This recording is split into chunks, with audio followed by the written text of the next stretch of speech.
Please don't take me home yet." Grace's voice cracked on the last word, and Daniel's hands locked on the steering wheel so hard his knuckles went white. He turned to look at her. She wasn't looking at him the way a woman looks at a man she wants. She was looking at him the way a person looks at someone they are desperately trying to save. Her hands were shaking. The rain was violent against the windshield. And in that moment, Daniel Mercer understood that the most dangerous thing in his life was not sitting 12 inches away from him in the passenger seat. It was waiting for him at home. If that just stopped your breath, you're exactly where I need you. Hit subscribe right now. Drop your city in the comments. I want to see how far this story travels. And don't you dare leave before the ending.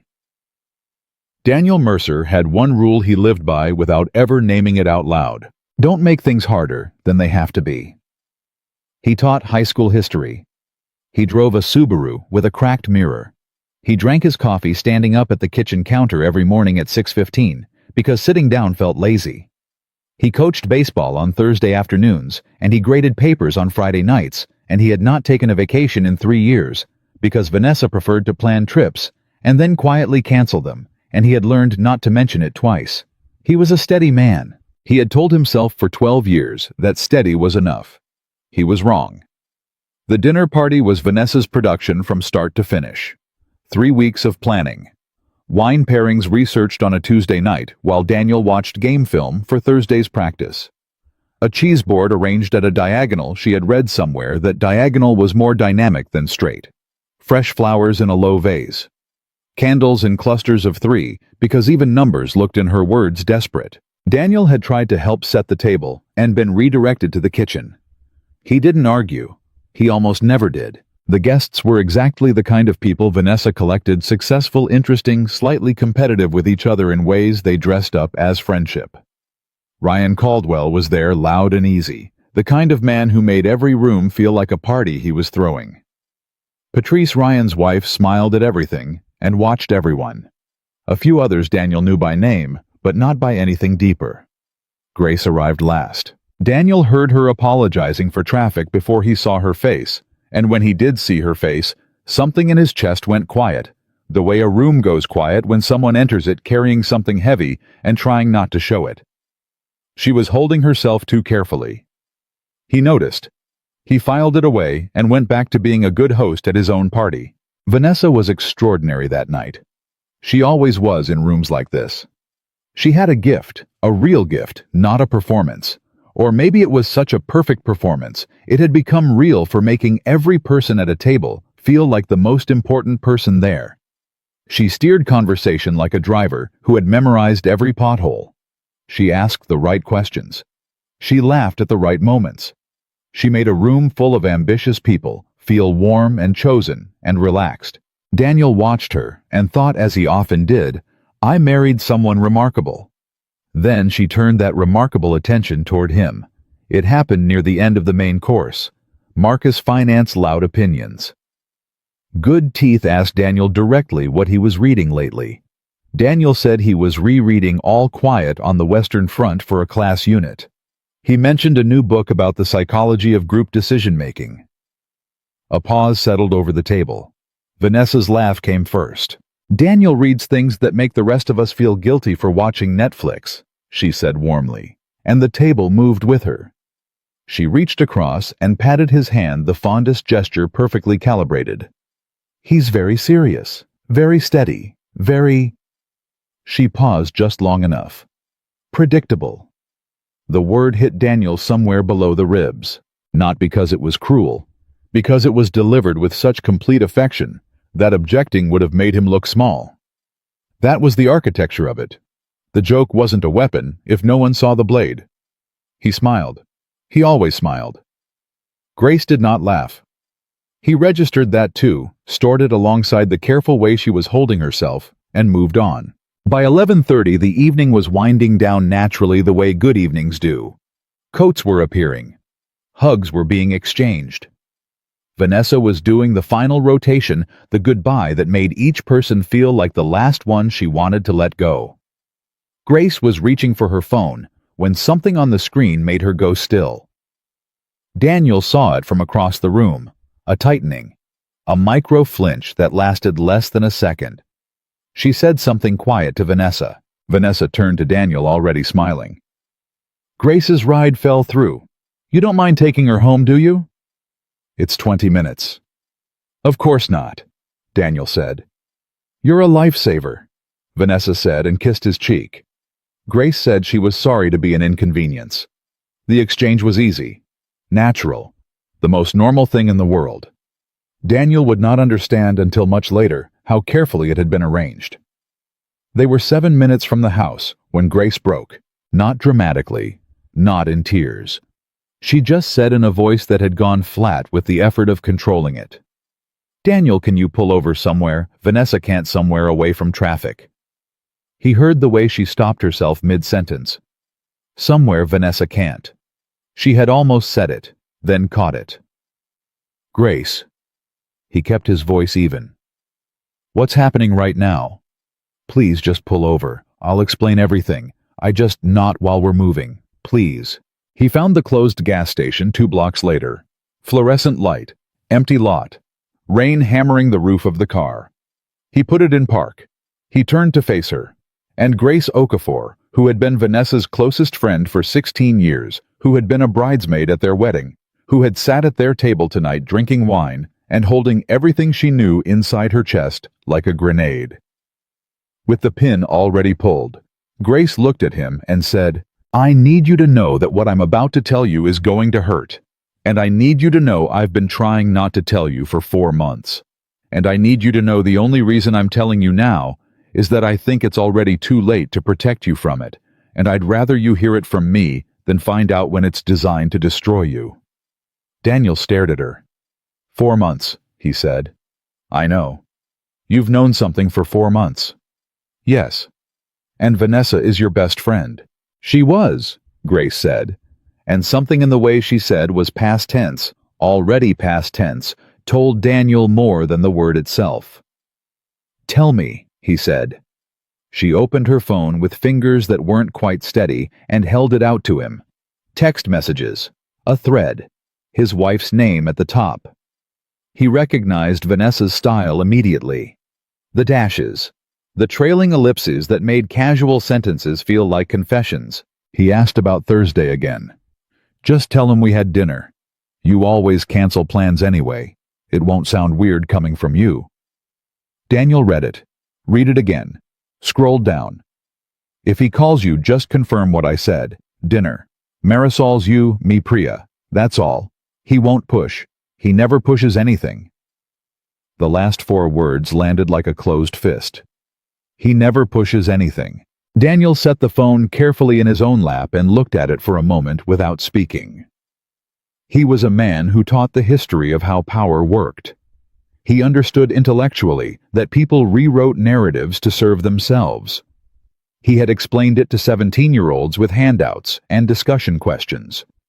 He had never once applied the lesson to his kitchen counter and his coffee at 6:15, and his cracked mirror that he kept meaning to fix. How many Thursdays? He asked.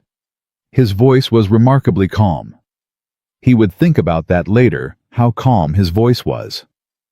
Grace looked at the windshield. Since February, that I know of. February. He did the math. 17 Thursdays. 17 dinners he hadn't questioned. 17 nights he had stayed home and graded papers, and assumed his wife was where she said she was. Because he never pushed. Because he was steady. Because he was predictable. There's more, Grace said. Tell me. She consulted a divorce attorney in March, a woman named Catherine Feld. I found out by accident Vanessa left a browser tab open on my laptop when she borrowed it. She paused. I don't think she realized. March, 4 months ago. Daniel had taken Vanessa to dinner for their anniversary in April. He had made a reservation 3 weeks in advance. She had worn the blue dress he liked and ordered the salmon and told him she loved him over dessert, 6 weeks after she had consulted a divorce attorney. Something inside Daniel shifted tectonically, not breaking shifting. The way a fault line doesn't collapse so much as reassemble itself into a new geography. Ryan Caldwell, Daniel said quietly. It wasn't a question. Grace closed her eyes for 1 second, then opened them. I don't know details. I know she's met his financial advisor. I know there were Thursday nights. I can't prove the rest. You don't have to prove it, Daniel said. I can feel the shape of it. He could. That was the terrible thing. Now that he was looking directly at it, he could feel exactly where the edges were. There's one more thing, Grace said. Her voice changed quieter, and somehow worse for the quiet. Last week she said something. To a friend of hers. I was in the next room, and I don't think she knew I could hear. And Daniel... She stopped. Grace. She's not just planning to leave you. She's planning what people believe after. He turned to look at her fully. She's been telling people things, Grace said. Small things, carefully placed, that you get intense, that you struggle with control, that she's been managing your moods for years, and she's honestly a little scared of how you'll react when... She stopped again. Daniel said nothing. Grace pushed through it. She said to this friend that you're too decent to fight dirty, and she said... Grace looked down at her hands. She said that if she cries, you'll apologize before you even know what you did wrong, that you always do, that that's what she's been working with for 12 years. The rain was the only sound for a long moment. Then Daniel said very quietly, She's not wrong. Daniel, about who I am. She has described me accurately. He heard his own voice as if from a slight distance, level, clear. I do want things to be fair. I do explain myself when I should just act. I apologize when I should be standing still. A beat. She's not wrong about who I am. She just decided that who I am is a lock she already has the key to. Grace was watching him the way you watch someone who is standing on ice you're not sure will hold. Daniel, say something real. Don't just analyze it. He looked at her. I want to throw up, he said. That's real, she said. I want to drive back to that house and put every piece of this on the kitchen table and watch her explain it. Don't. I know. He exhaled. I know. I'm not going to. He pressed the heels of his hands briefly against his eyes. Just for a second. Then dropped them. She'll see me coming and she'll cry and I'll... He stopped. You'll apologize, Grace said gently. Yeah. The word came out rough. I'll apologize. He sat very still for a moment. Then something in his face changed. Not hard, not cold. Something quieter and more permanent than either of those things. She told you, he said. Grace blinked. What? She trusted you with all of this. Every text, every plan. The attorney the Thursdays what she said about me. He met Grace's eyes. And you're sitting in my car. The silence stretched between them. I couldn't keep it anymore, Grace said finally. The words came out unsteady at the edges. She's my oldest friend. I love her.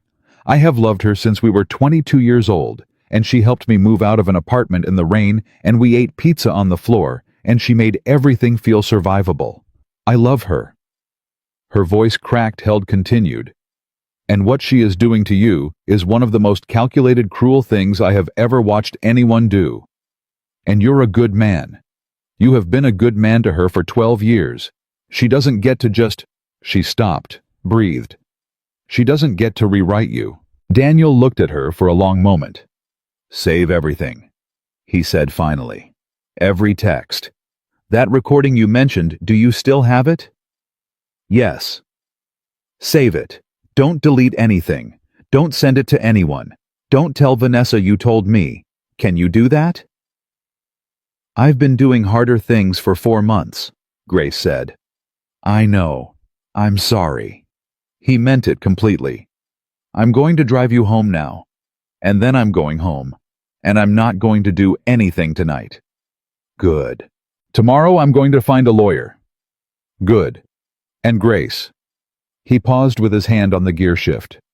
When she starts to realize something's wrong, and she's not careless, she is going to come to you first. Because you're the person she trusts. And she will work on you. Grace held his gaze steadily. I know. Are you ready for that? A beat. No, Grace said honestly. But I'll do it anyway. He pulled out of the parking lot and drove her home through the emptied, rain-washed streets and said very little and meant all of it. When he got home, Vanessa was in the kitchen, bare feet, soft light. That particular version of herself she reserved for private, warmer, slower, more intimate. The version that was supposed to make him feel lucky. She turned when she heard him, smiled. You were gone a while, she said. Light. Easy. Traffic? Bad rain, he said. Poor Grace. She shook her head with a fond, tired exasperation. She's been so up and down lately. I worry about her. Sometimes she has a hard time with stability. She paused, as if the thought had just arrived. Did she seem okay to you? And there it was. Before he had even taken off his jacket. The first brick laid in Grace's unreliability. Daniel looked at his wife's face, the face he had woken up beside for 12 years, the face he had believed when it said, I love you over salmon and anniversary candlelight, and he understood something with a clarity that felt almost surgical. She was not cruel because she was a monster. She was dangerous because she was extraordinary, and she had decided that extraordinary was wasted on him. She seemed tired, Daniel said. I think she's just tired. Vanessa nodded satisfied and said, Come to bed? In a minute, he said. I want some water. He stood at the kitchen counter in his socks and drank a full glass of water very slowly and looked at nothing. He made himself one promise, not rage, not revenge, not the kind of spectacular collapse that would hand her exactly the narrative she was building brick by careful brick. Something she had never once prepared for, because she had been so certain, so absolutely certain that she already knew what he would do. She was wrong. For the first time in 12 years, Daniel Mercer was going to be completely, dangerously unpredictable. He set down the glass. He went upstairs. He got into bed beside his wife. He lay in the dark with his eyes wide open and his breathing slow and even, and his mind moving through everything with the quiet, methodical attention of a man who teaches people how history actually happens. Not in the loud moments, not in the confrontations, but in the long, careful, invisible preparation that no one sees coming. Vanessa fell asleep in 9 minutes. Daniel counted every one of them. Then he lay awake for 3 more hours. By the time the first gray light began at the edges of the curtains, he had made 3 decisions. He was not going to explode. He was not going to apologize. And he was never again going to be the man his wife had described in that recording. Not because she was wrong about who he had been, but because that version of him had just had the single most clarifying night of his adult life. He closed his eyes. Not to sleep. To begin. Daniel did not sleep that night. Not really. He lay still enough that Vanessa never stirred, but his mind was running at a frequency he hadn't felt in years, sharp, cold, and completely awake. He catalogued everything. Every Thursday he could remember since February. Every time Vanessa had come home a little later than expected, and he had accepted the explanation without asking a follow-up question. Every time she had mentioned Grace's name in a sentence that subtly repositioned her as unreliable, dramatic, a little lost. He had thought she was being protective. She had been building a wall. By 5:30 in the morning he was up. Coffee at 6:15 was too late. He needed to move, needed his hands doing something ordinary while his brain worked through what was anything but ordinary. He stood at the counter in the dark kitchen and drank his coffee and looked at the cabinet handles Vanessa had ordered from a boutique supplier in Portland, and thought about how much of this house was her, and how little of it was him, and how he had always experienced that as comfort, as evidence that she cared more, which he had mistaken for evidence that she loved more. He understood now that those were not the same thing. Vanessa came downstairs at 7:40, already dressed, already composed, the morning version of herself that moved through the kitchen like a woman who had never once doubted her own footing. She poured coffee. She checked her phone. She asked Daniel if he wanted eggs. He said sure. She made eggs. They ate across from each other at the table they had picked out together at a furniture store 3 years ago. And Daniel watched her the way you watch a film you've seen before, now that you know how it ends. Every gesture was familiar. Every small domestic rhythm, the way she held her mug, the way she scrolled her phone with her thumb, while she chewed, the way she said, "Don't forget you have baseball Thursday." All of it was exactly the same. That was the thing that hit him hardest. She was exactly the same. Nothing in her had changed because nothing in her needed to. She had a plan. The plan was working. And the man sitting across from her was, as far as she knew, still the version she had described in that recording. Decent, predictable, safe to underestimate. "Thursday," Daniel said. She looked up. You said I have baseball Thursday." "You do. Junior varsity scrimmage, right?" "Right," he said. "What are you doing Thursday?" A half-second pause. So brief a person not listening for it would have missed it entirely. Then her face settled back into its natural ease, and she said, "I have a work dinner. Might run late. Don't wait up." "With who?" he asked. Her eyes moved to his. "Operations team. Mitchell, Sandra, a few others." She tilted her head slightly. "Why?" "Just asking," Daniel said. He picked up his fork. "Sounds like a long week for both of us."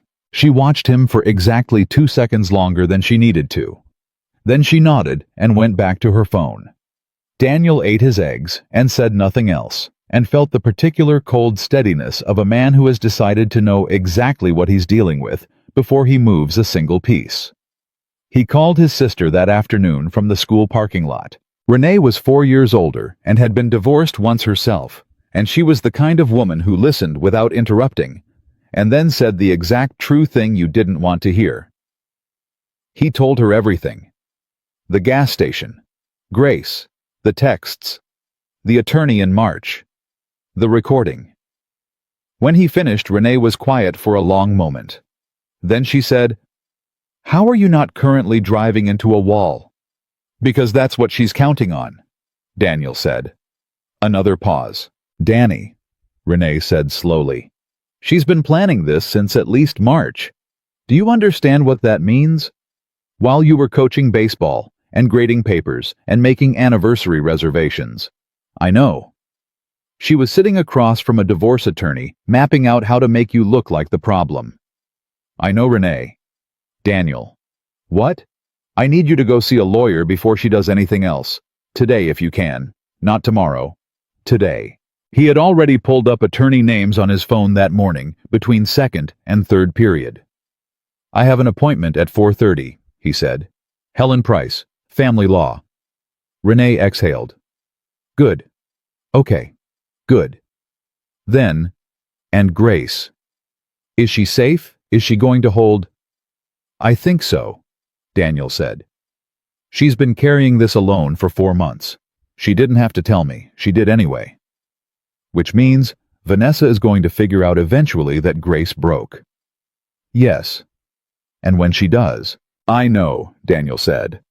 "I know exactly what happens then." Helen Price had an office on the 4th floor of a building downtown, and she was exactly the kind of attorney Daniel needed. Not aggressive, not theatrical, but precise. She had the calm, specific energy of someone who had heard 1,000 versions of this story and knew exactly where each one was headed. He laid out everything.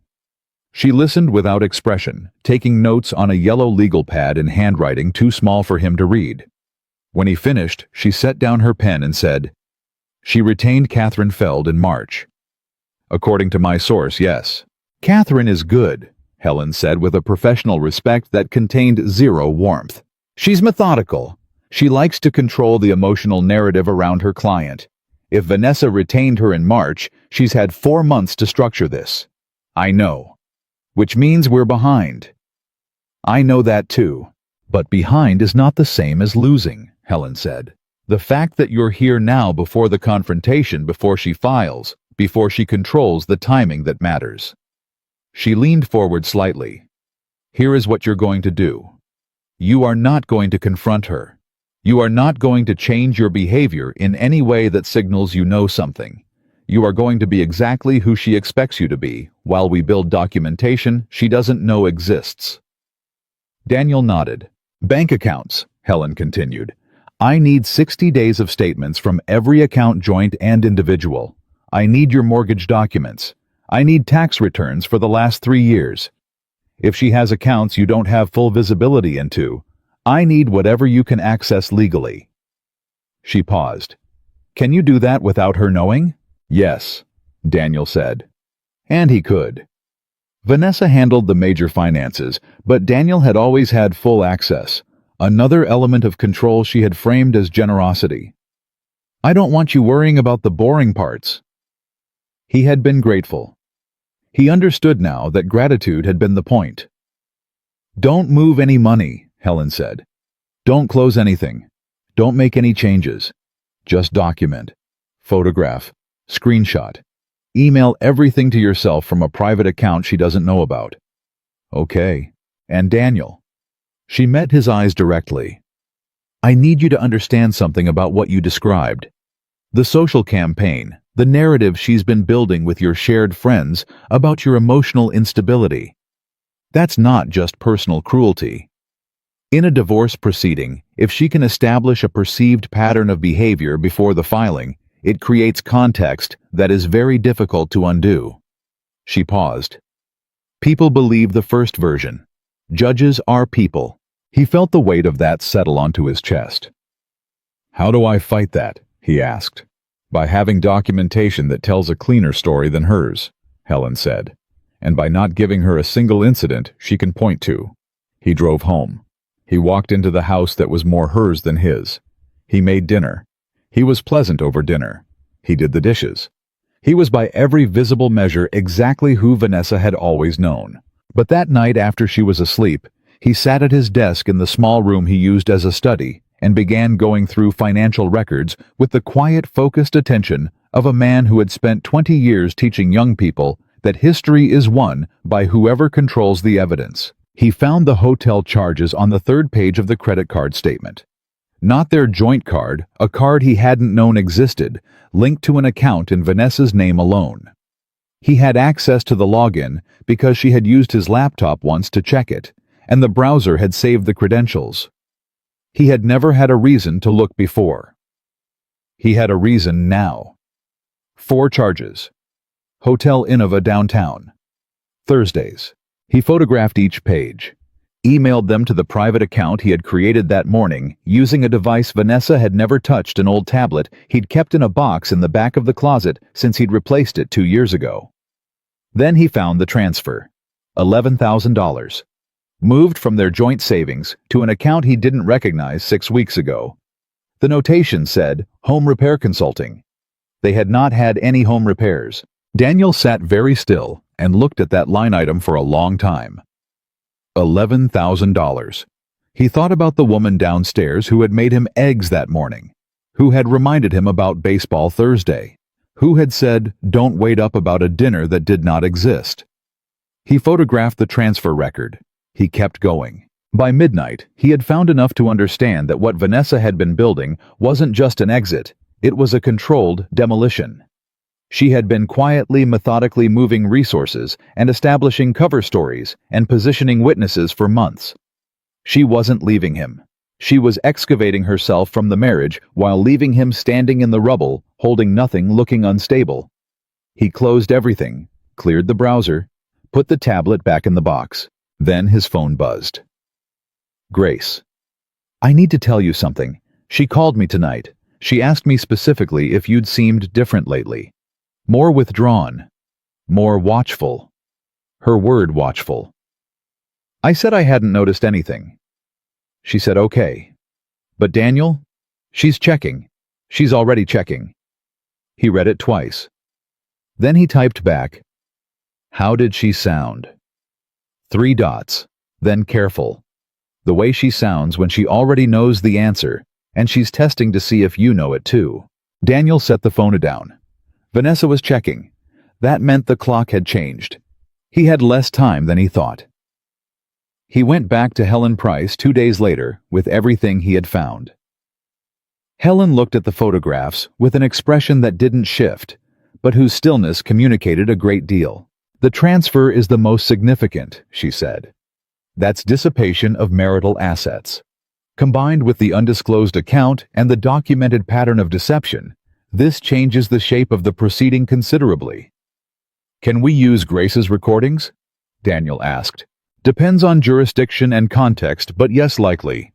What you need from Grace right now is a written account of what she witnessed. Dates, specific statements, the circumstances under which Vanessa asked her to lie." Helen looked at him. "Grace needs to understand that when Vanessa finds out she talked, and she will find out, it's going to get very hard for Grace. Is she prepared for that?" "She told me she was." "People say that before it happens," Helen said. "It's different after." He called Grace that evening, not from his regular number from the tablet through an app routed clean. "She knows something's shifted," Grace said without preamble before he could speak. "I had lunch with her today. She spent 40 minutes being incredibly warm and asking how I was doing, and whether I'd met anyone lately, and if I was happy. Vanessa does not spend 40 minutes asking if people are happy unless she's running a diagnostic. She's trying to figure out if you're stable," Daniel said. "If you're someone she needs to worry about." "I know. A beat. I ordered the salad. I laughed at her jokes. I told her I was great." Another beat quieter. "I hated every second of it." "I know," Daniel said. "Grace, don't thank me again. I wasn't going to thank you. I was going to ask if you're okay." A pause that lasted long enough to mean something. "No," she said honestly. "She's my best friend. She's been my best friend for 16 years, and I'm sitting here building a case against her because what she is doing is wrong, and I know it's wrong, and I'd do it again, and I'm also—" She stopped. "I'm grieving something. I don't know how else to say it. I'm grieving who I thought she was." Daniel understood that. He was living inside exactly the same grief with different furniture. "When this is over," he said, "you're going to need someone to tell you that what you did took more courage than most people have." Grace laughed, short and unsteady. "When it's over," she said. "Sure." The recording came 4 days later. Grace sent it at 11:17 on a Tuesday night with a message that said only, "I didn't plan this." She called me. "I recorded it. I'm sorry." He played it with the volume low. Vanessa's voice. A phone call, Grace on the other end, mostly silent. "I'm just tired, you know. I've been managing this for so long." He doesn't do anything wrong. That's what makes it so exhausting. There's nothing to point to. He's just so relentlessly decent that it flattens everything. I feel like I've been living in beige for 12 years. A pause. Grace saying something soft and non-committal. "Ryan actually sees me. That's all. That's the whole thing. He looks at me and sees something other than the woman who holds everything together." Another pause. "I feel terrible about Daniel. I do. He doesn't deserve this. But I also think I've been thinking this for a long time, that he's going to be fine. He'll be sad. And then he'll be fine. He's that kind of person." He stopped the recording. He sat with that for a long time. He'll be sad, and then he'll be fine. She wasn't wrong about that either, he thought. Except she had gotten the sequence completely backward. First, he was going to be clear. And then he was going to be something she had not once planned for. He was going to be ready. The thing about being underestimated by someone who knows you well is that they have given you something extraordinary without meaning to. They have told you exactly what they expect. And the only move that matters, the only move that is both honest and devastating, is to be completely quietly different from that expectation without announcing the difference until the moment it lands. Daniel Mercer was not a complicated man, but he was a patient one, and patience, he had taught his students 100 times, was the variable that changed every outcome in history. He wasn't going to explode. He wasn't going to apologize. He was going to wait until he had everything, Every document, every record, every piece of evidence that told the true story instead of hers. And then he was going to walk into his living room and place it on the coffee table and let it speak for itself. He began to prepare. Every night after Vanessa slept, he worked. Every morning over eggs, he was exactly who she expected. Every Thursday, she left for a dinner that didn't exist, he said. Have a good time and meant the opposite in a way she would never suspect. He was building something. Quietly, carefully, in the dark. And he was very nearly ready. He chose a Wednesday, not because Wednesday meant anything in particular, but because it was the day Vanessa always came home slightly earlier than expected, a rhythm he had mapped over 14 years without ever consciously deciding to.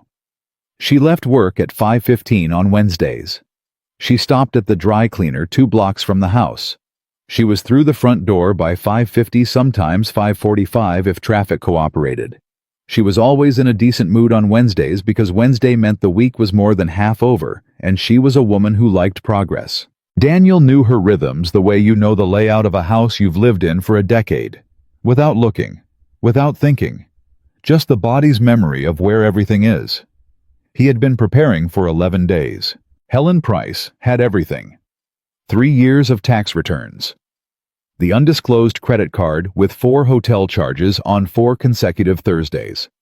The $11,000 transfer with the fabricated notation. Screenshots of the bank account she had opened without telling him. A copy of the intake form from Catherine Feld's office, obtained through a source Helen declined to specify, but said was entirely legal.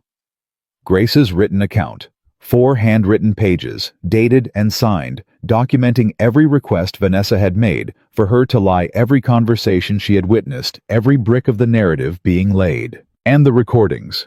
2 of them now. Both saved in 3 separate places. Helen had reviewed everything and called him on a Tuesday morning and said in her precise, uninfluenced voice, "You're ready." Daniel had said, "I know." What he didn't say, what he didn't tell Helen or Renee or Grace or anyone, was that being ready felt nothing like he had imagined.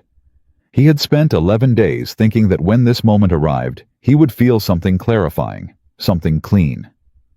Instead, he felt the way you feel standing outside a hospital room before bad news. Not afraid exactly, just aware in a way that bypassed thought entirely that the next few minutes were going to permanently divide his life into before and after. He printed the documents that morning. He organized them in a manila folder. He set the folder on the coffee table in the living room with the furniture she had chosen on the rug she had ordered beneath the light fixture she had installed, because the original one was, in her words, visually apologetic. Then he sat in the chair across from the couch and he waited. He heard her key in the door at 5:48. She came in already talking the way she sometimes did when she was in a good mood. A sentence begun before she was fully inside, addressed to the house. Generally a kind of verbal unwinding. The traffic on Meridian was actually decent today, which means either everyone left early or Daniel. She had seen him, sitting in the chair, folder on the table, not reading, not on his phone, not doing anything except sitting and looking at her. She stopped. Something moved across her face so quickly that a person less familiar with that face would have missed it entirely. Daniel did not miss it. It was not guilt. It was not fear. It was something colder and more operational than either of those, a rapid, almost mechanical assessment, the way a chess player looks at a board that has changed while they were out of the room. Then the assessment was over and her face settled, and she said with a warmth so practiced it was almost indistinguishable from the real thing, "What's wrong? You're sitting there like someone died." "Sit down, Vanessa," Daniel said. Her eyes went to the folder on the coffee table. Back to him. "You're scaring me," she said, and her voice carried exactly the right note of concerned confusion. And Daniel thought, there it is. Move 1. Establish that she is the one being frightened. "Sit down," he said again. Not louder, not harder, just the same. She sat. She set her bag beside her on the couch, folded her hands in her lap, looked at him with an expression of careful, attentive concern. "What's going on?" she asked. Daniel opened the folder and placed the first document on the coffee table between them. He turned it to face her. Hotel Innova. 4 charges. 4 Thursdays. She looked at it. Nothing in her face broke. That was the thing that would stay with him longest later. Not what she said, but how long her face held. 6 full seconds of looking at undeniable documentation of 4 hotel visits she had never mentioned, and her expression barely moved. Then she said, "This isn't what you think." "What do I think?" Daniel said. "Daniel, tell me what you think I think, because I'm curious how you're going to frame this." Her jaw tightened, a hairline shift. "You're being hostile." "I'm asking a question." "You're sitting there like a prosecutor. You're—" She stopped, reset. When she spoke again, her voice was softer, more wounded. "I know how this looks. I should have told you. I was going to tell you. I've been trying to figure out how." "Figure out how to tell me what exactly?" Daniel said. "I want to hear you say it." She looked at him for a moment. He could see her running calculations behind her eyes. How much to admit, how much to hold. Which version of this confession would best position her for what came next? "Ryan and I have been spending time together," she said finally. "I know that's not okay. I know I handled it wrong, but it isn't what you're making it into." "I'm not making it into anything," Daniel said. He placed the second document on the table. The bank account she had opened without him. The transfer. $11,000, Vanessa, 6 weeks ago. That one landed differently. Her composure shifted, not collapsed, shifted the way a structure shifts under unexpected load. "That's my money," she said. "I earned that." "In a marriage," Daniel said, "which makes it marital assets, which your divorce attorney would know." Silence. Full, complete, unambiguous silence.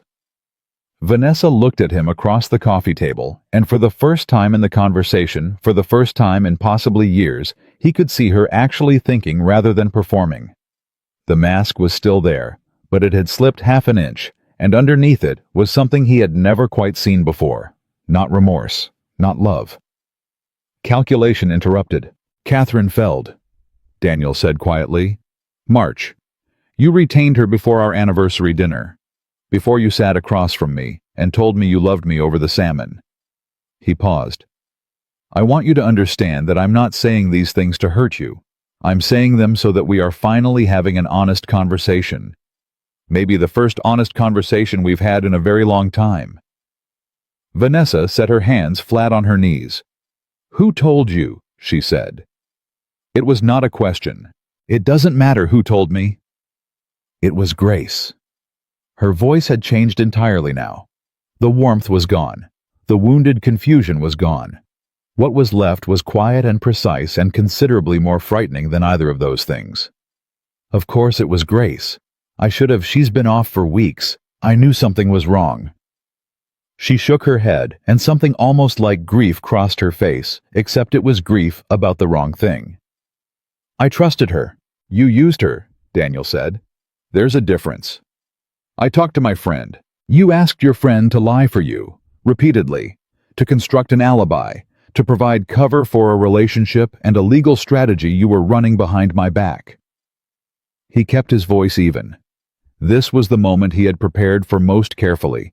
Not the documents, not the facts, but this. The moment when the facts were on the table, and she moved to reframe them. "You told her what to say if I called. You told her it would sound natural coming from her. You made her complicit in deceiving me, and then you sat at my dinner table and let her absorb the discomfort of that, while you poured wine and made everyone feel warm and included." Vanessa stared at him. "You've been talking to a lawyer," she said. "Yes." "How long?" "Long enough." She stood up. He watched her stand. She walked toward the window and stood with her back to him, and he thought for a moment she might cry, and he felt the old reflex rise. The need to stand, to cross the room, to put a hand on her back, to say, hey, let's figure this out.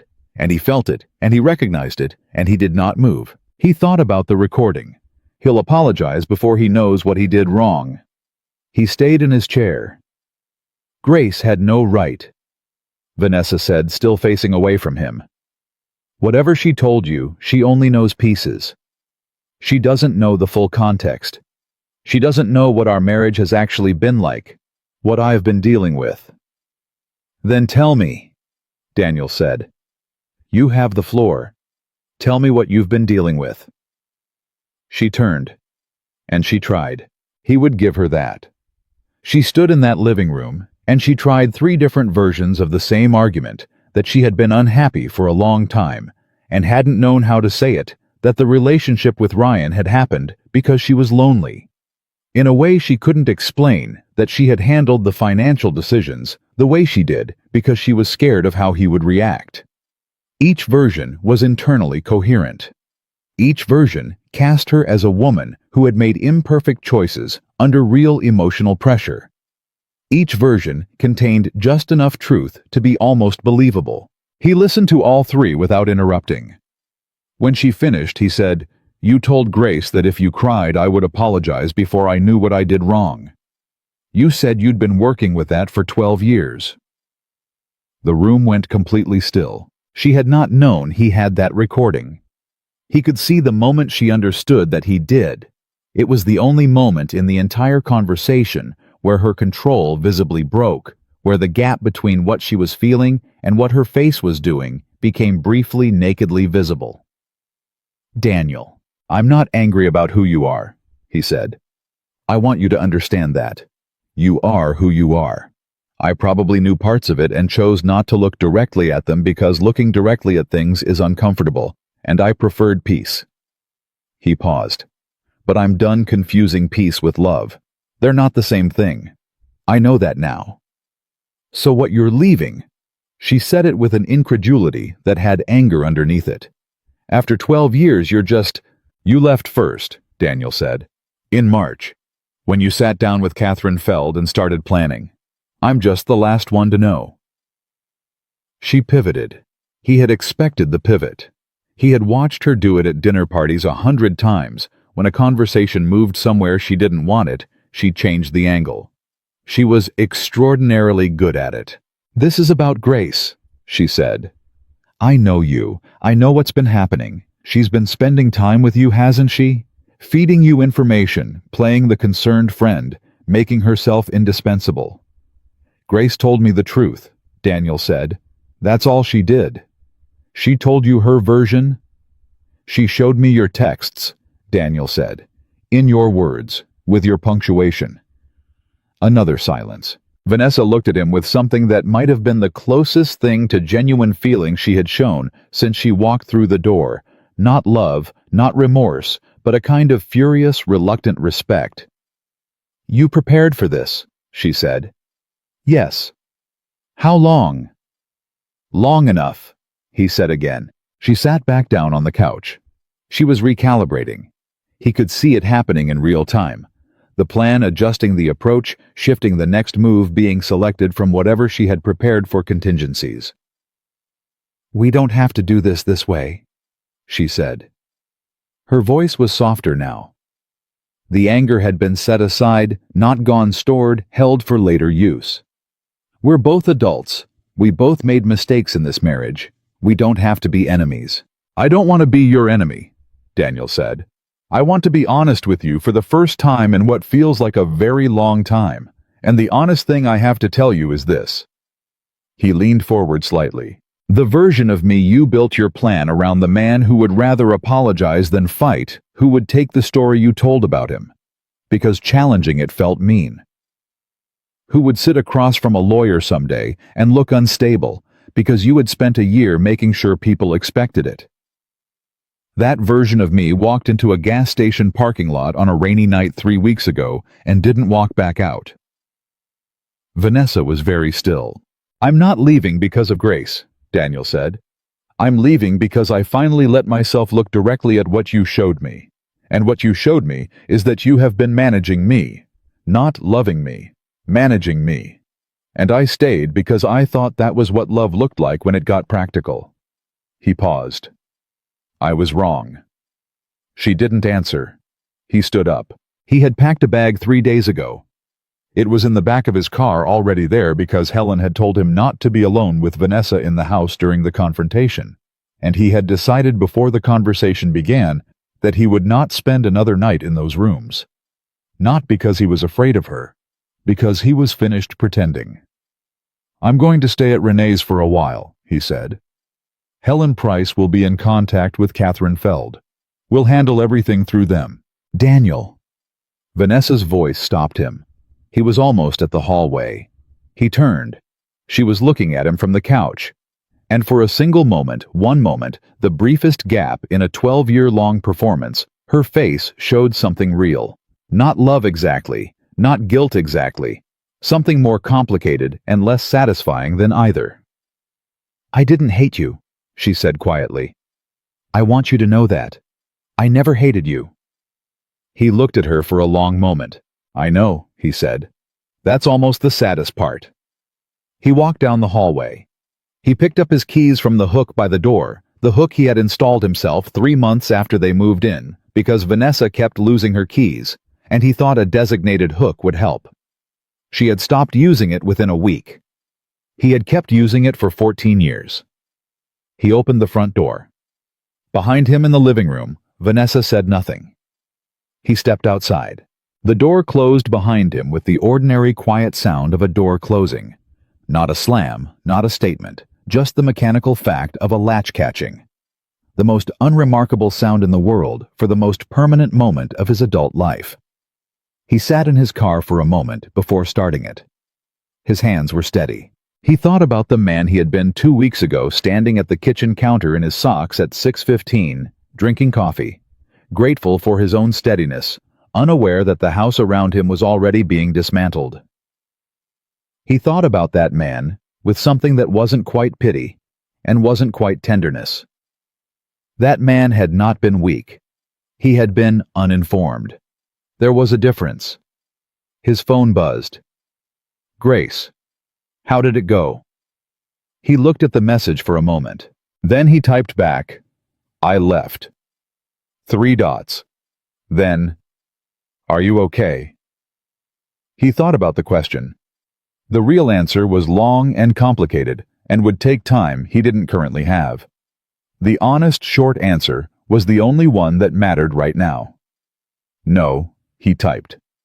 "But I'm free enough to figure out how to be." He started the car. He pulled away from the curb. He did not look back at the house, and the house behind him said nothing. Renee's couch was too short for Daniel's legs, and the pillow smelled like her dog, and he slept better than he had in months. He woke up the first morning in his sister's house, and lay still for a moment, listening to the unfamiliar sounds of a different building, the refrigerator hum, the pipes, the particular creak of the third stair that Renee had been meaning to fix for 2 years. Strange sounds. Not his sounds. And underneath the strangeness was something he had not felt in so long he almost didn't recognize it. Quiet. Not the silence of a house where someone is managing you. Not the quiet that comes from having learned which topics to avoid and which version of yourself is least likely to create friction.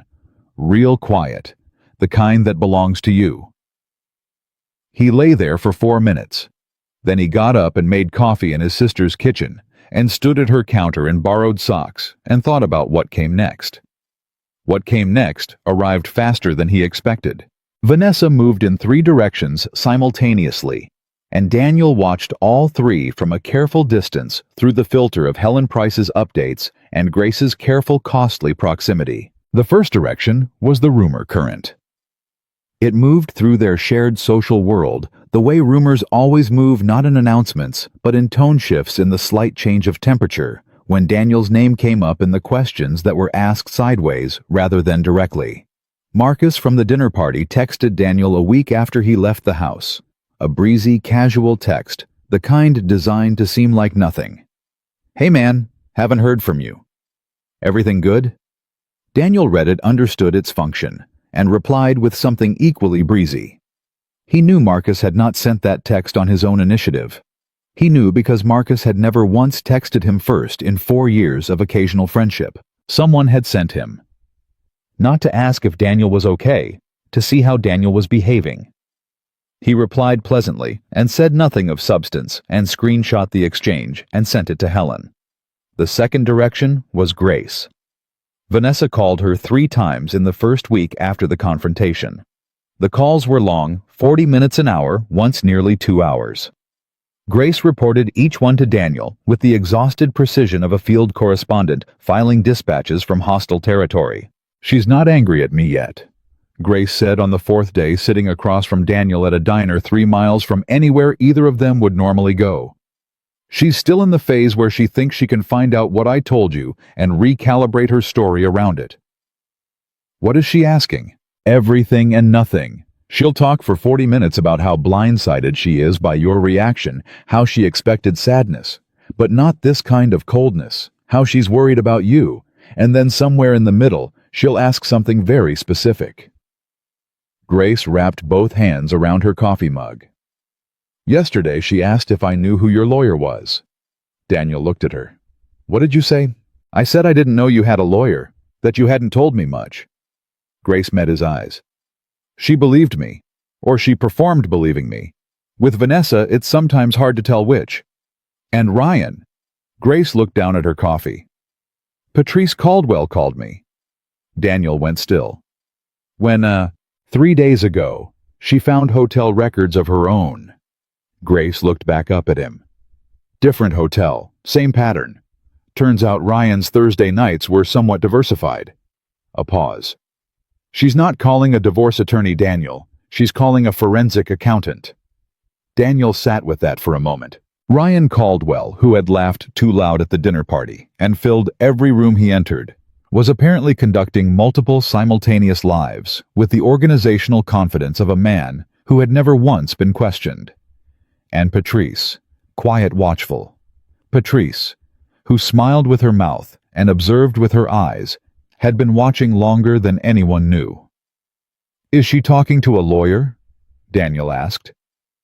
"She retained someone Tuesday," Grace said. "I don't know who." "Does Vanessa know?" "Not yet." Grace paused.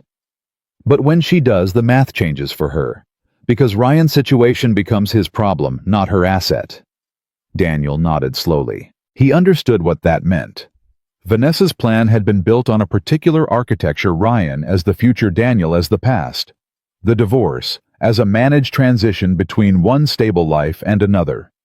If Ryan's situation was unstable, if Patrice was moving legally and financially, if the ground beneath that future was shifting, Vanessa's plan had a variable she had not accounted for. She had been so focused on controlling Daniel's story that she hadn't fully prepared for Ryan's story to break open from a completely different direction. "She's going to accelerate," Daniel said. "I think so too," Grace said. He was right. Helen called him 2 days later at 7 in the morning, which was not Helen's style. Helen operated between 9 and 5 with the reliability of a public institution. "She filed," Helen said, "when, yesterday afternoon, Catherine Feld submitted the petition at 4:52. A pause that contained something that might have been professional admiration in someone with more warmth. "She waited until the last possible moment of business hours. Controlling the news cycle, she didn't want you to have time to respond before the weekend." Daniel was quiet for a moment. "Okay," he said. "Daniel, she listed irreconcilable differences, but the supporting documentation includes a behavioral pattern claim. She's alleging emotional volatility and a controlling dynamic." He had known this was coming. Helen had warned him. Grace had warned him. He had watched it being constructed brick by careful brick. Knowing something is coming does not fully prepare you for the moment it arrives. "What does that mean practically?" he asked. "It means we respond with your documentation," Helen said. "Everything we have. The hotel charges on her undisclosed account. The transfer. The attorney retained 5 months before she filed. The witness account from Grace. The recordings." He could hear her turning pages. Her behavioral pattern claim falls apart against documented evidence that the separation was premeditated and financially prepared. "We are going to be fine. But I need you to understand, it's going to get loud before it gets quiet." It got loud. By the end of that week, Two of the couples from the dinner party had quietly stopped responding to Daniel's messages. Not blocked, just the specific modern silence of people who have chosen a side and are hoping the other side won't notice. Daniel noticed. He cataloged it without bitterness, because bitterness was a leak he couldn't afford, and moved on. His colleague at school, a woman named Judith, who had worked down the hall from him for 6 years, stopped by his classroom on a Thursday afternoon and closed the door behind her and said without preamble, "I ran into Vanessa at the farmer's market on Saturday." Daniel looked up from the papers he was grading. And Judith sat in the student desk nearest his and folded her hands on top of it, the way students did during serious conversations. "She told me she was worried about you, that you'd been her word erratic, that she was scared, honestly scared of how you might handle the separation." Judith paused. She said it like she was confiding something she wasn't sure she should say, which is of course the most effective way to make sure a person will repeat it. "She's good at that," Daniel said. "I know." Judith looked at him steadily. "For what it's worth, I've worked 20 feet from you for 6 years. I've seen you lose a baseball game by 1 run and tell your kids they played a good game and mean it. I've seen you stay late grading papers for a student who was struggling and never mention it. You are not erratic. You are not frightening." She paused. "I just thought you should know it's out there." Daniel set down his pen. "Thank you, Judith. Genuinely." She stood. "Do you need anything?" He thought about the question. "Not today," he said. "Ask me again in a month." She nodded and left, and he sat in his empty classroom for a few minutes after she was gone, looking at his students' papers, and he thought about what it cost to tell the truth in a situation where the lie was already circulating. Judith had spent a Saturday morning storing something uncomfortable and then crossed the hall to hand it to him because she thought he deserved to know. The same impulse that had put Grace in his car on a rainy night. He was surrounded, he realized, by people who were doing quietly costly things because they believed he was worth it. He picked up his pen and went back to grading. Renee's couch became a studio apartment 3 weeks after he left the house. It was on the 2nd floor of a building that was clean and slightly depressing, the way new-to-you spaces always are when you arrive in them carrying the furniture of a different life. He had 1 chair, a borrowed table, a mattress that was technically a full and felt like a twin when he stretched out at night and thought too much. He didn't mind the space. What he minded, in the specific grinding way of something you cannot fix quickly, was the silence that wasn't the good kind anymore. The daytime quiet was fine. The nighttime quiet was when the grief arrived. He had tried to explain it to his therapist, a man named Warren, who he had started seeing at Helen's suggestion and Renee's insistence, and had struggled to put the right shape on it. "It's not that I miss her," he said, sitting in Warren's office on a Tuesday evening. "I don't think I miss her. I miss the version of her I believed in." Warren nodded. He was a compact, unhurried man who never wrote anything down during sessions, which Daniel had initially found strange and now found clarifying. "And those are different things. Completely different," Daniel said. "The person I believed in for 12 years she was real to me.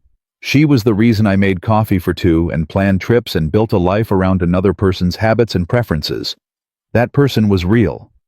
He stopped. "Except she wasn't. She was a version. And I don't know how much of it was performance, and how much of it was just who Vanessa actually is when she's decided she wants something." "Does the distinction matter?" Warren asked. Daniel thought about it. "It matters for grieving," he said finally. "If it was all performance, then there's nothing real to grieve. If some of it was true," he stopped again, "then I lost something real. And I need to be allowed to grieve something real even if the person who gave it to me eventually decided I wasn't worth maintaining the honesty." Warren was quiet for a moment. Then he said, "That's one of the clearer things I've heard in this office in a while." Daniel almost smiled. He called his sister that night, and she asked how therapy was going, and he said fine. And she said that's not an answer. And he said, "I'm figuring out what I'm actually sad about instead of just being sad about everything." Renee said, "That's progress." "It doesn't feel like progress." Progress never does from the inside. He went to sleep that night in his too small mattress in his slightly depressing apartment and thought about what Renee had said. He woke up at 3:17 in the morning to a text from Grace. He read it twice before he fully understood it. She knows. She figured it out. I don't know how. Maybe the recordings. Maybe something I said wrong. I don't know. She called me an hour ago and she wasn't careful anymore. She said I betrayed her. She said I chose a man over our friendship. She said... A long pause between messages, long enough that Daniel sat up in bed. Then, she said some things I'm not going to repeat because I don't want them in writing. And then she hung up. Daniel sat in the dark of his apartment and held his phone and thought about Grace sitting alone somewhere with 16 years of friendship burning around her. He called her immediately. She picked up on the second ring. She wasn't crying. She sounded like a person who had finished crying an hour ago and was now sitting in the specific aftermath of it, wrung out and very quiet and completely awake. Grace. I'm okay, she said before he could ask. You don't have to be okay. I know. A beat. I'm okay anyway. Or I will be. Another beat. She said I was in love with you. That I'd been in love with you for years and this was my way of finally... She stopped. It's not true. I want you to know that's not why I told you. I told you because it was right. I know, Daniel said. I have never once thought anything different. She's going to tell people that, Grace said. It'll make everything I did look like jealousy or obsession, instead of, I know, he said again. Helen knows. It's in the record. Your account is documented and dated. She can say whatever she wants, and it won't change what we can prove. Silence on the line. Then Grace said in a voice that was very small and very tired. I miss who she was, who I thought she was. Is that insane? No, Daniel said immediately. I've been in therapy for 3 weeks, learning to call that grief instead of weakness. A sound that was almost a laugh. Almost. Are you going to be okay tonight? He asked. Yes, she said. Are you? He looked around his dark apartment. 1 chair. Borrowed table, 2 small mattress, the quiet that was sometimes peaceful and sometimes devastating depending on the hour. Yes, he said, and mostly meant it. The divorce proceedings lasted 4 months. Vanessa's behavioral pattern claim collapsed inside the first 3 weeks when Helen submitted the documentation, the hotel records, the transfer, the undisclosed account, the dated consultation with Catherine Feld, and the narrative of Daniel, as the unstable party became impossible to maintain, against evidence that the separation had been financially prepared and legally initiated months before he knew anything was wrong. Catherine Feld was good. Helen had said so, and she was right. But good lawyers work with the material they're given, and the material Vanessa had given Catherine was a story that the documents didn't support. The settlement was not everything Daniel might have wanted. It was fair. Helen had told him from the beginning to aim for fair, not for victory, because victory in divorce proceedings was usually Pyrrhic and always slow. He signed the final papers on a Thursday morning. He sat in Helen's office afterward, and Helen said with as much warmth as she ever deployed, "You handled this well." He said, "I had good help." She said, "Most people can't hold themselves together the way you did." He thought about the 11 nights of documentation, the performances of normalcy over eggs and coffee, the 3:17 in the morning phone calls, the therapy sessions with Warren, the borrowed couch and the 2 small mattress and the 1 chair. "I wasn't holding myself together," he said. "I was just moving forward. There's a difference." Helen almost smiled. He called Grace from the parking lot. She picked up immediately. "Done. Done," he said. She exhaled a long, slow breath that carried months in it. "How do you feel?" He sat in his car and thought about the question honestly. "Empty," he said, "but clean, like after you get over being sick. You're not happy exactly. You're just clear. That's a good thing?" Grace said. "I think so." He paused. "Vanessa posted something this morning. Did you see it?" Grace was quiet for a beat. "I saw it." He had seen it too. A photograph. A quote about new chapters. Vanessa's face in a kind of staged, careful softness that communicated resilience and grace and moving forward with dignity. 47 comments of support within 2 hours. Women from their social circle, who had been absorbing small signals for a year, now gathered under a post celebrating what appeared to the uninformed eye like a woman's strength in the face of difficulty. He had looked at it for a long time. Then he had put his phone face down on the kitchen counter and gone to school and taught 3 classes and coached baseball and come home and made dinner for one and done the dishes. He had not posted anything. "She's always been better at the performance," he said to Grace. "She has," Grace agreed. "But performances have a runtime. The truth doesn't." He sat in that for a moment. "Are you doing okay?" he asked. "Actually okay." Grace took a moment before answering, which he appreciated. She didn't give him the reflexive fine. "I lost people," she said. "Friends who believed her version. People I thought knew me well enough to ask." Her voice was steady, but weighted. "It turns out that knowing someone for a long time doesn't always mean knowing them the way you thought. That's been the hard lesson." "Yeah," Daniel said quietly. "I know something about that. I know you do." A pause. "I still think I'd do it again. Telling you. Even knowing what it cost." "I know you would," he said. "That's who you are." Another pause, longer and different in quality.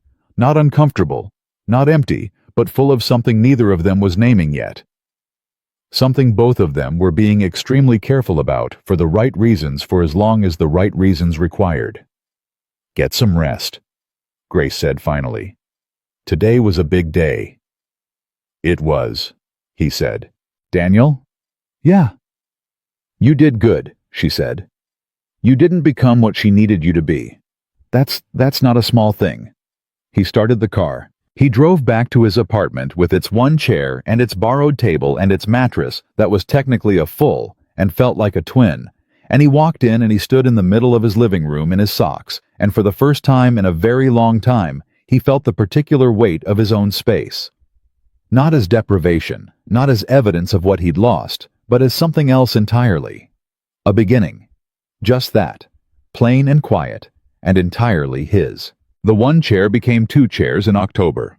Not because Daniel had gone shopping for furniture with any particular intention, but because Renee showed up one Saturday morning with a pickup truck and a second-hand armchair she had found at an estate sale, and she carried it up the stairs with her boyfriend's help and set it across from his existing chair and said, "You can't have people over with one chair. It's depressing." Daniel said, "I don't have people over." Renee said, "That's the problem." He let her leave the chair. It sat across from his for 2 weeks before anyone used it. He would come home from school and see it there and think about the particular geometry of 2 chairs facing each other in an otherwise sparse room, how it looked less like poverty and more like expectation. Like the room was waiting for something he hadn't scheduled yet. He was still seeing Warren on Tuesday evenings. The sessions had shifted in the past 2 months, less crisis management, more reconstruction. Warren had a phrase he returned to periodically calmly without making a production of it. "What do you actually want? Not what do you think you're allowed to want?" Daniel had spent the first month deflecting the question. The second month he had started actually attempting to answer it. The answers were simpler than he expected and harder than he could have imagined. He wanted to teach. He had always wanted to teach, not as a fallback, not as the safe choice, but genuinely in the way a person wants something that fits the shape of who they are. He wanted his students to understand that history wasn't a list of events.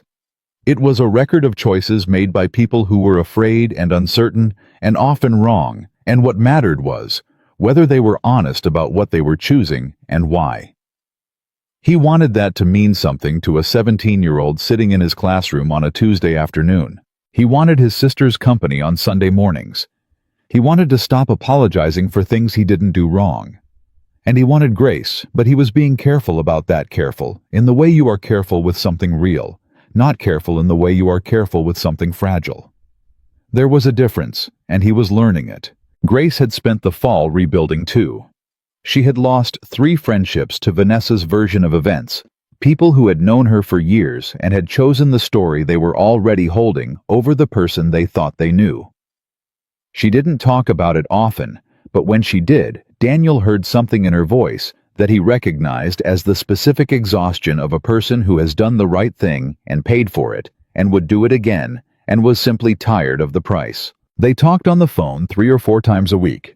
They met for coffee or lunch in the careful, neutral geography of public places because both of them understood without having to discuss it explicitly that anything that looked like more than friendship right now would hand Vanessa exactly the narrative she had tried to build. Grace did this because she wanted him. They refused to give that story oxygen. But the conversations had deepened in ways that had nothing to do with logistics. One evening in November, Grace called him at 9 o'clock and said without preamble, "Can I ask you something honest?" "Always," he said. "Do you blame yourself for not seeing it sooner?" He was quiet for a moment, not because he didn't have an answer, but because he wanted to give her the true one, rather than the acceptable one. "Sometimes," he said, "less than I used to. Warren keeps pointing out that trusting your partner is not a character flaw. That I can't retroactively pathologize every accommodation I made and call it weakness." He paused. "But sometimes at 3 in the morning, I run the tape and think about the things I chose not to look at, and I wonder what kind of man does that." "A man who wanted his marriage to work," Grace said quietly. "Or a man who wanted peace more than truth." "Those aren't mutually exclusive," she said. "And neither one makes you responsible for what she chose to do." He absorbed that. "Your turn," he said. "Do you regret telling me?" Silence. Longer than he expected. Long enough that he almost took the question back. Then, "No," she said. "But not for the reason you might think. I don't regret it because it saved you. I mean, I'm glad it did. But that's not why I'd do it again." A pause. "I'd do it again because I looked at what was happening to you, and I could not make myself be the person who stayed quiet, because staying quiet was easier. I would have lost myself, and I'd already been losing her, the Vanessa I thought she was, for months." Her voice steadied. "I needed to be someone I could recognize when I looked in the mirror." Daniel didn't say anything for a moment. Then he said, "I'm glad you needed that." She laughed, a real one, warm and unguarded, and the sound of it hit him somewhere he had been keeping carefully sealed for months. He said goodnight. He sat in his chair for a long time after he hung up and looked at the empty chair across from him. December arrived with the particular cold clarity that follows a year of difficult things. Daniel finished the semester. He graded final exams.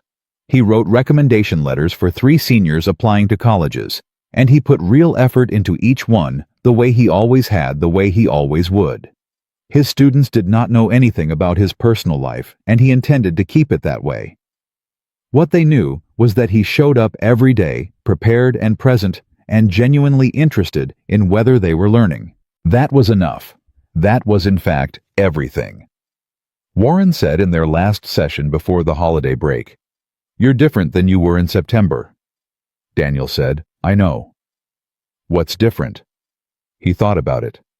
"I'm not waiting for myself to be okay," he said. "I just am. Or I'm not on specific days, and then I am again. I stopped treating it like a destination." Warren nodded. "What made that shift?" Daniel considered the question honestly. "I think I stopped being angry at myself for having loved her," he said. "For a long time I was treating the marriage like evidence of stupidity, like the fact that I didn't see it meant something was wrong with me." He paused. "But the marriage also gave me 20 years of knowing what I actually value, what I want a life to feel like, what I will not accept again." He looked at Warren steadily. "That's not nothing. That's actually quite a lot." Warren said, "That's the work."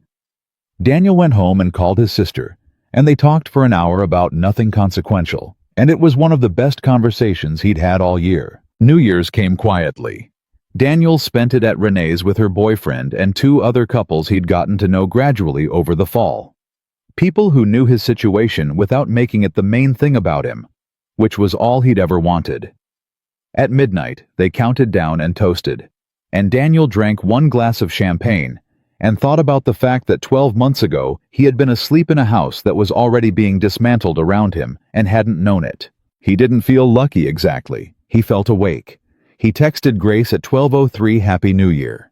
New chapter. She replied immediately. New chapter. No more beige. He laughed out loud in his sister's living room alone with his phone, and nobody asked why.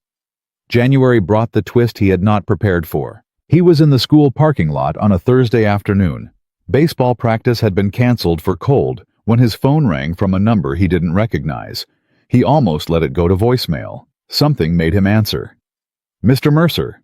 A woman's voice. Careful. Measured. Yes. My name is Patrice Caldwell. He went still. Patrice Caldwell. Ryan's wife. The woman who had smiled with her mouth and watched everything with her eyes at Vanessa's dinner party, who had found hotel records of her own, who had retained a forensic accountant in October. Patrice, he said carefully. How are you? Honest answer or polite answer, she said. Whichever one you called to give. A pause. Something in her exhaled not quite a laugh. I've been better, but I'm clearer than I've been in a long time, which counts for something. Another pause. I'm calling because I think you deserve to know something. My proceedings are progressing, and in the course of that some things have come to light about Ryan's financial arrangements that also involve your ex-wife. Daniel sat in his cold car and listened. What Patrice told him was not simple and not brief. The version he assembled from her careful, measured account was this: Ryan Caldwell had not been conducting a simple affair. He had been conducting something considerably more structured. Multiple women, multiple arrangements. Money moved through accounts that were nominally business expenses. Vanessa had not been the only beneficiary of Ryan's generosity, and the generosity had not been, it turned out, entirely Ryan's to give. Some of what he had spent on Vanessa, the hotel rooms, the financial advisor introductions, the dinners, had come from accounts Patrice had partial ownership of through their business partnership, which meant Vanessa had, without knowing it, accepted money that was partly Patrice's. Which meant Patrice's attorney had something to say about that. I'm not telling you this for revenge, Patrice said. I want you to understand that. I'm telling you because I think Vanessa has been very careful about her image, and I think the people around her deserve to know that the image was built on some fairly unstable ground. A pause. And because Grace Okafor is someone I have a great deal of respect for, and I know what this cost her, and I think it should mean something. Daniel was quiet for a long moment. Thank you, Patrice, he said. He meant it completely, and without any satisfaction in it. I'm sorry about Ryan. Don't be, she said. I'm not. A brief silence. I hope your year gets lighter, Mr. Mercer. I hope yours does too, he said. He sat in the parking lot for 10 minutes after she hung up. He did not call anyone immediately. He sat with it, the strange, deflating sensation of a complicated story resolving in a direction that felt less like justice and more like inevitability. Vanessa's architecture had been built on Ryan. Ryan's architecture had been built on deception. And deception, when it finally unravels, doesn't unravel one thread at a time. It unravels everything at once. He thought about what Vanessa had said the night he left. I didn't hate you. I want you to know that. And he thought about what he had answered. That's almost the saddest part. He still believed that. He called Grace. She listened to the full account without interrupting. Which was how he knew it was landing hard. Grace always asked questions when she was tracking calmly, and she asked none. When he finished, she said, Are you okay? I'm fine, he said. I'm not happy about it. I'm not celebrating. He stopped. I feel tired. Does that make sense? Not the bad kind of tired. I'm done carrying this story. I'm done being a person who this happened to. I want to be a person things are happening for. Grace was quiet for a beat. Then she said, Then be that. Like it was simple. Like it was just a choice he could make and then make again every morning until it became true. He thought about that for the rest of January and into February. And somewhere in the middle of February, between a Tuesday therapy session and a Thursday baseball practice. He understood that she was right. It was a choice.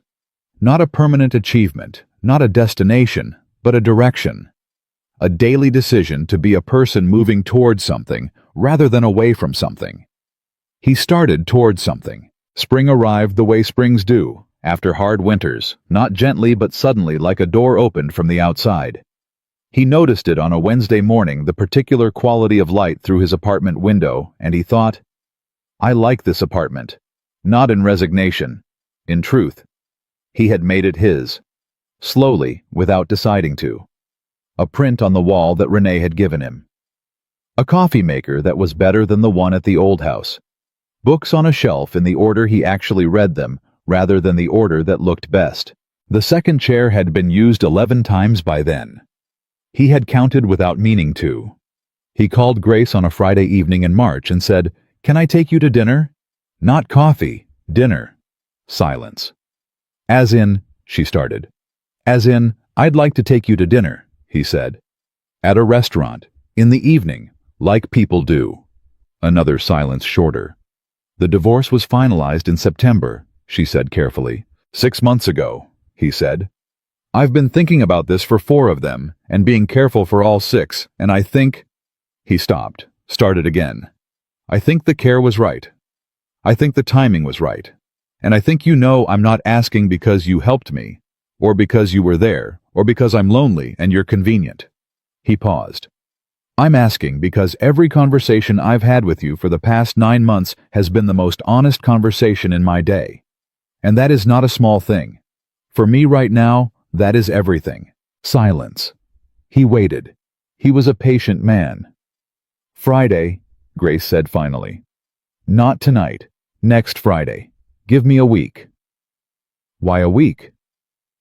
Because I want to show up to this right, she said. Not rushed, not reactive. I want to choose it clearly. He understood that.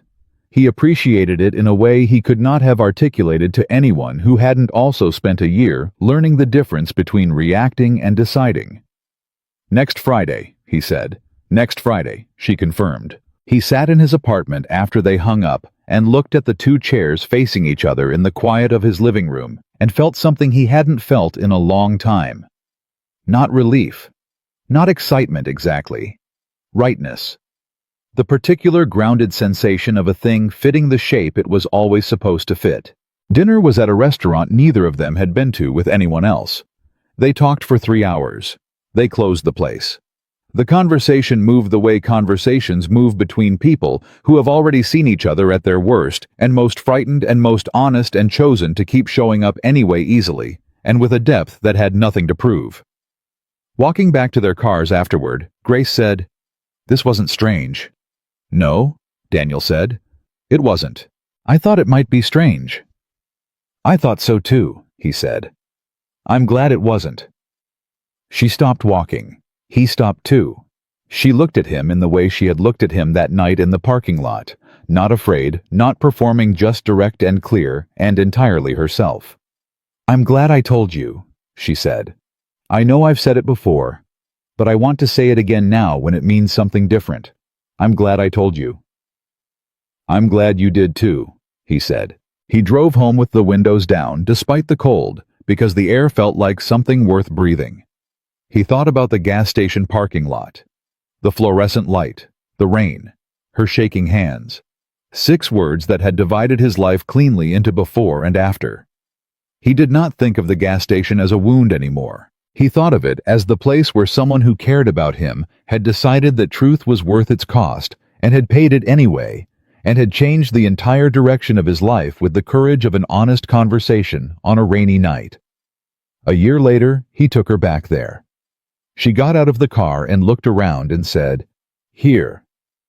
This is where my life stopped being a lie, Daniel said simply. She looked at the closed gas station, the fluorescent light that was still running after all this time, unchanged, indifferent, steady. She looked at the exact stretch of pavement where his car had sat while she told him the truth, and shook his world so completely that everything false in it finally fell away. Then she looked at him. He was already on one knee, not with a speech, not with a rehearsed line, just with a ring and the plain, clear truth of a man who had learned at significant cost through months of hard and honest work the difference between being managed and being loved. "Grace," he said, "you showed me what it looks like when someone chooses truth over comfort. I want to spend my life being worth that choice." She didn't hesitate. She said yes before he finished the sentence. He stood up. She put both hands on his face the way you hold something you are absolutely certain about. They stood in the parking lot of a closed gas station under a fluorescent light that had been burning through rain and cold and seasons without anyone asking it to stop, and they were two people who had walked through the same fire from opposite sides and come out on the same ground. 2 years after the gas station, they moved into a house with morning light in the kitchen. Not a large house, not a perfect house, a house with a hook by the door that they both used and 2 coffee cups that got made every morning at 6:15, and a kitchen table where hard conversations happened in full honesty, and no one kept score, and no one built a case, and no one went to bed with a secret they were planning to use. A kind person is not a weak person, but kindness without boundaries becomes a cage, and the right person will never, not once, mistake your goodness for a weapon. They will protect it even when telling the truth costs them everything. And sometimes, not always, but sometimes, if you are very lucky and very clear and willing to finally look directly at what is real, the truth delivers you in the rain at midnight, in a parking lot, that will never look ordinary again, directly into the life you were always supposed to be living. Daniel Mercer had been a steady man his whole life. Now, finally, he was steady in a life that deserved him.